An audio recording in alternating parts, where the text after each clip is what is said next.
Bonjour, Positive Me se réunit à nouveau aujourd'hui pour parler de rupture amoureuse. Vaste sujet. Marie-Agnès, Claude, qu'est-ce que vous pourriez nous dire à ce sujet? Alors, c'est vrai que la rupture amoureuse, en ce moment, il y a des vagues. Dans nos cabinets, c'est comme ça, il y a des vagues. En ce moment, il se trouve que je reçois beaucoup de personnes qui sont dans cette problématique-là, qui ont vécu une rupture amoureuse. Donc, effectivement, les personnes vont mal parce que quand il y a une rupture amoureuse, à l'intérieur, ça crée comme un effondrement, en fait. Un effondrement, il y a un vide qui se crée, il y a un effondrement.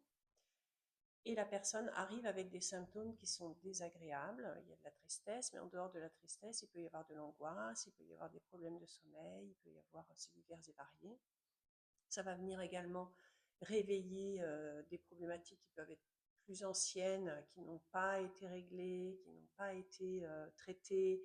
Et forcément, on pense en premier à l'abandon, au rejet, aux blessures d'abandon, aux blessures de rejet.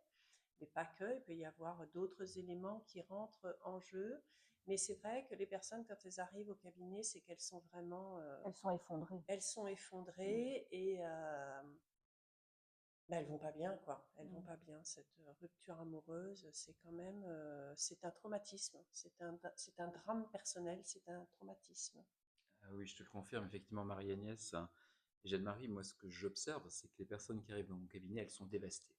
À Mm. savoir, j'ai des personnes face à moi qui voient tout en noir, qui voient un mur face à elles, généralement, un mur qu'elles ne vont pas arriver à franchir. Mm. Et généralement, effectivement, on est sur des clients qui vont vous dire je ne peux plus avancer dans ma vie est terminée. Moi aussi, j'ai beaucoup de ruptures amoureuses aussi en ce moment dans mon cabinet.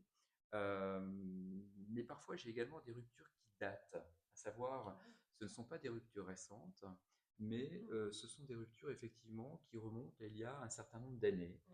Et ces personnes viennent me rencontrer car effectivement, elles me disent bon, en fait, je n'avance plus dans ma vie. J'ai une forme de tristesse, j'ai comme un poids que je pèse, j'ai le vide. Le vide, ça Mm. invite Mm. beaucoup, hein. Mm. J'ai un vide incroyable dans ma vie. Quand on va creuser effectivement ces personnes, elles vous relatent, bah voilà, j'ai quitté ou j'ai été quitté par la personne qui partageait ma vie. Et depuis, je n'ai plus de moteur.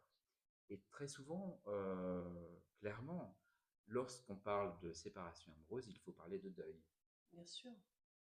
Et ça peut être un deuil de la personne effectivement qui nous a quittés ou qu'on a quitté, euh, pour pouvoir sauter le pas et passer à quelque chose de différent.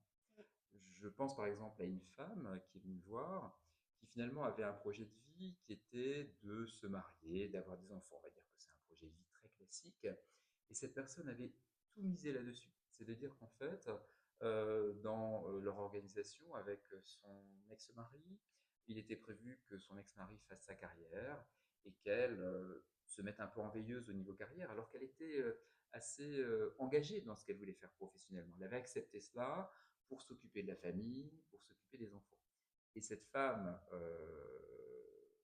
est amenée dans son histoire de vie à être quittée par son mari, qui va aller vers une autre femme. Et elle va se retrouver effectivement, après un certain nombre d'années de vie commune, à devoir renouer avec le milieu professionnel, ce qu'elle n'avait pas fait depuis un certain nombre d'années, vu ce projet commun, tout en continuant à s'occuper des enfants qui étaient encore relativement jeunes. Et là, cette femme venait me voir pour de la colère. Elle était extrêmement en colère et tout l'irritait en fait. Elle était dans les irritations. Donc on a travaillé avec elle pour aller apaiser ses colères. Il y avait aussi une colère en lien avec ses propres parents qui lui avaient dit voilà, quelque part, ce dans quoi tu dois t'inscrire, c'est une vie de femme, d'épouse, de mère. Et donc là, on a fait tout un travail pour pouvoir remettre de l'équilibre dans sa vie et pour lui permettre de se remettre en route. Parce que cette femme était totalement arrêtée dans sa vie.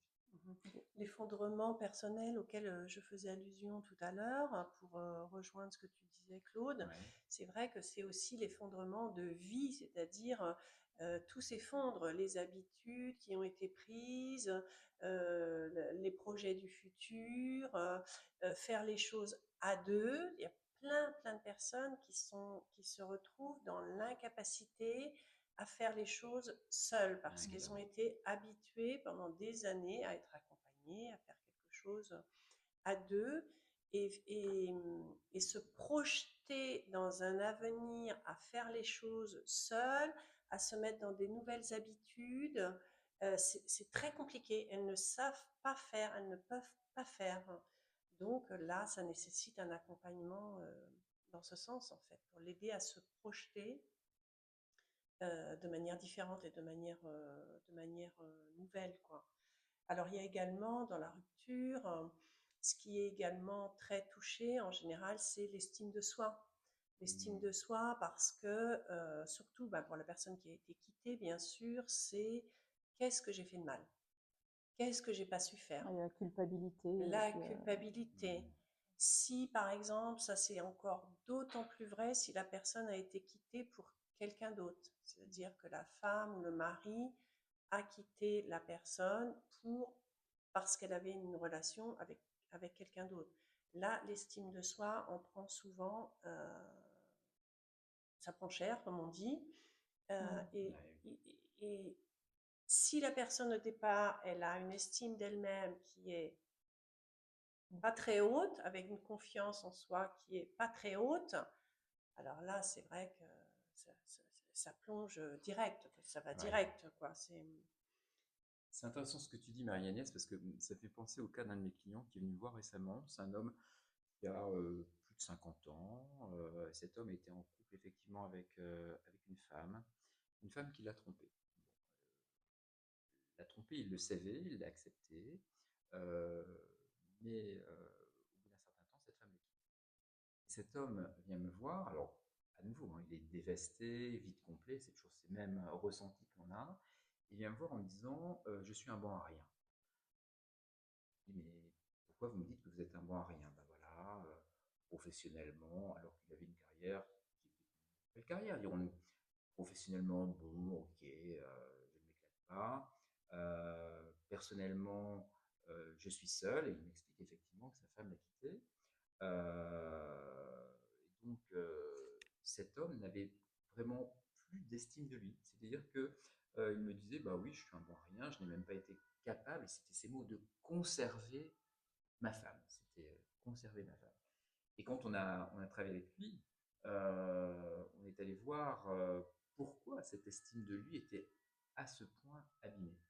Et cet homme me raconte qu'à l'âge de 18 ans, à l'époque il y avait le service national, quand il part faire son service national, donc ce qu'on appelait l'armée à l'époque, son père lui dit, mais tu as intérêt à essayer de faire quelque chose de cette année d'armée parce que tu rates tout, tu as toujours tout raté, et pour moi tu es un raté. Donc prouve-moi que tu peux ne plus être un raté. Et en fait là on a été travailler sur sa croyance. C'est-à-dire que cet homme avait cette croyance suite à ces suggestions qui lui avaient été faites par son père qu'il était un raté. Donc quelque part, cette croyance était devenue pour lui une réalité. Il fallait même que son histoire de vie soit en lien avec cette Mhm. croyance.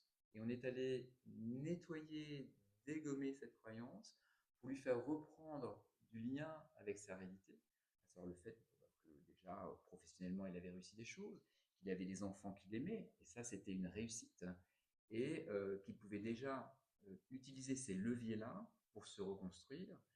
Et en travaillant ces leviers, ça lui a permis de rouvrir des champs du possible et d'avoir un prisme de vue de ces situations qui était totalement différent pour pouvoir imaginer qu'il pouvait à nouveau rencontrer quelqu'un. Mhm. Quand tu parles des croyances, évidemment, moi je dis très souvent aux personnes que je reçois, vous savez, on est gouverné intérieurement par deux choses, nos émotions et nos croyances. C'est ça qui nous gouverne, c'est ça qui nous fait réagir de telle ou telle manière, qui fait qu'on va se comporter de telle ou telle manière. Et là, dans le cadre de la rupture amoureuse, si on parle des émotions, ben forcément, on est obligé d'aller, comme tu disais, revisiter le passé de la personne pour voir quelle blessure ça vient réveiller. Parce que quand on est quitté dans le cas d'une rupture amoureuse, Bien évidemment, s'il y a une blessure d'abandon, s'il y a une blessure de rejet qui a été vécue pendant l'enfance, cette fameuse enfance qui, qui est vraiment la base de qui on est, de comment on est.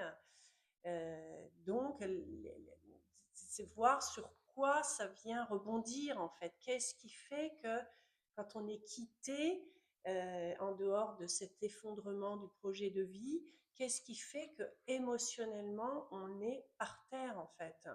Bien souvent, c'est parce qu'il y a une blessure d'abandon qui n'a pas été travaillée, qui n'a pas été adoucie, on va dire, et ça vient la réveiller de manière vraiment brutale. Hum, Et cette brutalité, c'est vrai que c'est quand même violent, en fait, souvent, les ruptures. C'est violent dans le sens où, parfois, aujourd'hui, on quitte quelqu'un, on reçoit un texto. Eh oui. Oui, ça c'est C'est-à-dire que le Oui. ghosting alors le qui ghosting, est c'est encore autre chose. Le ghosting, c'est on peut avoir été, on est quitté, mais on est quitté, mais il n'y a plus moyen de reprendre contact avec la personne qui nous a quittés. Euh, elle nous, Une bloc. elle nous bloque de partout, ce qui fait que la personne qui est quittée ne peut absolument pas dialoguer, ne peut absolument pas parler, ne peut absolument pas échanger pour comprendre ce qui s'est passé, pour communiquer, quoi, pour comprendre ce qui s'est passé. Donc, elle se retrouve quittée, elle se retrouve face à un mur parce qu'elle ne peut pas communiquer. Et alors, il y a à la fois le ghosting, effectivement, où elle ne peut absolument pas rentrer en contact avec la personne, et en même temps, avec les réseaux sociaux, elle voit ce que la personne est en train de faire. Si elle, par exemple, si elle se crée un nouveau compte, hein, parce que je Eh sais que oui. j'ai eu ça, la personne se crée un nouveau compte pour aller voir justement sur les réseaux ce que devient la personne, ce qu'elle vit. Et là, là, c'est un peu le choc, quoi, parce qu'elle voit l'autre personne qui vit des choses sympas. Et puis, donc tout ça, c'est quand même extrêmement violent. Ça, c'est quand même. Ouais, je te confirme, effectivement, moi aussi j'ai cette même violence. Il y a vraiment une dimension de violence qui est là. Et comme tu le disais très bien, hein, ces phénomènes qui sont plus récents, bien évidemment, de ces personnes qui se quittent par des textos, par du ghosting, sont terribles. Parce qu'en fait, ça peut également donner lieu à des situations où les personnes qui ont été quittées sont un peu aussi dans le déni. Parce que comme elles n'ont pas compris, comme il n'y a pas obligatoirement une explication, elles pensent éventuellement que ça peut redémarrer. Ou elles sont aussi dans des formes d'incompréhension qui sont telles qu'elles sont totalement bloquées, bloquées pour Mm, avancer. mm. Et souvent, ces personnes, on va les retrouver dans d'autres blocages. Ça va être un blocage qui va se mettre en place également au niveau du travail. Ça va être un Et puis blocage. Mais le deuil ne oui, peut pas se faire. C'est-à-dire que clairement. si la personne est dans le déni, on sait très bien que le deuil, c'est différentes étapes par lesquelles la personne doit passer. Si elle est dans le déni, eh bien, elle ne peut pas faire le travail de deuil qui va permettre d'accepter et de passer à autre chose. Donc ça, c'est problématique. C'est vraiment problématique. Ouais, tout à fait. Je sais pas si tu as ça, mais moi j'ai beaucoup de personnes qui me disent je n'arrive pas à l'oublier. Impossible de l'oublier. Je peux plus avancer. Bon après ça se double souvent, mais qu'est-ce que j'ai fait, hein, comme on le disait. Je n'ai pas compris. Et ces personnes sont vraiment en demande d'aide, hein. Elles sont dans des situations effectivement donc où elles se disent souvent mais finalement je suis peut-être dépendant, dépendante affective. Mm. Et là, on va sur d'autres sujets après et qu'on peut aller travailler. Mais très souvent, on a vraiment cette dimension qui est d'une violence énorme pour les personnes que nous Mm. accompagnons. Non, mais la dépendance affective à laquelle tu fais allusion, Ouais. c'est vrai qu'elle est importante aussi euh, dans l'idée qu'elles ne peuvent absolument pas vivre seules. Et après, ben, l'idée, c'est toujours la même chose, aller voir pour qui, pourquoi cette dépendance existe. Bon, ben, c'est souvent parce qu'il y a un vide. Il y a un vide, il y a quelque chose qui n'a pas été comblé quand la personne a été enfant, et donc il y a une espèce de recherche permanente vers, vers cette chose qui manque et qui a manqué. Euh, Donc c'est quand même une notion qui est quand même importante également dans la rupture amoureuse, la dépendance affective en fait. Oui, effectivement, cette dépendance affective est souvent en lien aussi avec la sécurité qui a manqué dans la famille, Ah oui. qui a manqué dans l'espace familial. Ça peut être lié à l'absence d'un parent, ça peut être lié au fait que les parents ne se soient pas obligatoirement beaucoup occupés de leurs enfants. Et dans ce cas, effectivement, il y a un besoin de travailler la sécurité pour remettre de la sécurité chez la personne afin qu'elle puisse se libérer. Il y a à la fois ça et à la fois remettre de la sécurité. Et il y a, enfin, ça va ensemble, mais la personne qui est aimée peut représenter la figure d'attachement. Quand on est enfant, c'est nécessaire d'avoir une figure d'attachement, donc qui est le parent, qui n'est pas forcément que le parent, mais en tout cas, quand on est enfant, on considère que c'est le parent. Et adulte, il y a certaines personnes qui ont encore absolument besoin pour être sécurisées, se sentir sécurisées, d'être liées à une figure d'attachement, cette figure d'attachement. Donc on voit quand même que la rupture amoureuse, c'est un sujet qui fragilise énormément et qui, en cabinet, il y a, comme d'habitude, différentes manières de travailler cette problématique, comme on l'a évoqué au cours de cet entretien. Eh ben, merci. Merci, Merci à toi. merci Claude, merci Marie-Agnès pour ce sujet tout à fait passionnant aussi des ruptures amoureuses. À très bientôt. À bientôt. Au revoir. Au revoir.